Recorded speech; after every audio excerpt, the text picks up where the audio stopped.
ঘুমাতে। আমরা চাই নির্ভয়ে যেন আমরা রাস্তায় ঘুরতে হাঁটতে পারি, চলতে পারি। এই শান্তিময় জীবন আমরা সবাই চাই। আমরা দল মত নির্বিশেষে সবাই চাই শান্তিময় পরিবেশ। আমি আশা করি আমরা যদি সবাই এভাবে আন্তরিকতা এবং সহযোগিতা নিয়ে একে অপরের পাশে থাকি, ইনশাআল্লাহ এখানে সেইভাবেই এই মানের মধ্যে সে শান্তিময় পরিবেশ থাকবে। আপনারা জানেন আমাদের নেতা জামাত তারেক রহমান প্রত্যেকটা বক্তব্যে একটা কথাই বলেন যে আমাদের সম্প্রীতি সৌহার্দ্যপূর্ণ সম্পর্ক রাখতে হবে। আমরা অসাম্প্রদায়িক মানবিক বাংলাদেশ করতে চাই।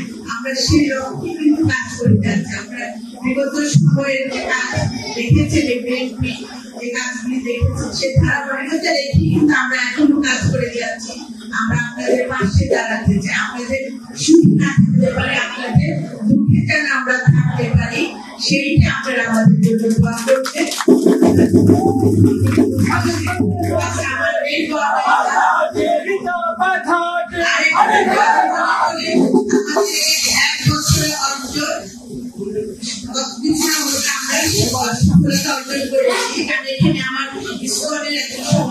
সদস্য বললেন যে মানিকগঞ্জের জন্য আমরা চিন্তা করি না, মানিকগঞ্জ একটা শান্তিময় করে। তাহলে আপনারা বুঝতে পারেন যে এটা আমাদের জন্য একটা গর্বের বিষয়, আপনাদের জন্য গর্বের বিষয় যে আমাদের মানিকগঞ্জবাসীকে সারা বাংলাদেশ পর্যন্ত দেয়।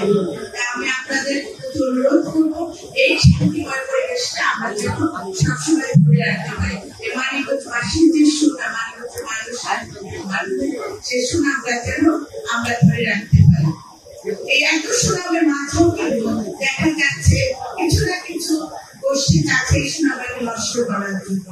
বিএনপির বিরুদ্ধে কথা বলছে, বিএনপির কর্মীদের বিরুদ্ধে কথা বলা হচ্ছে, আবার আপনাদের মধ্যে রয়েছে মাঝে মাঝে একটা ঘটনা ঘটার চেষ্টা করেছে। এগুলো কিন্তু এই যারা দুষ্কৃতিকারী তারাই কিন্তু করে যাচ্ছে, যারা দলের মধ্যে বিভেদ সৃষ্টি করতে চায় তারাই করতে যাচ্ছে। আমরা সেটা চাই না, আমরা কি চাই?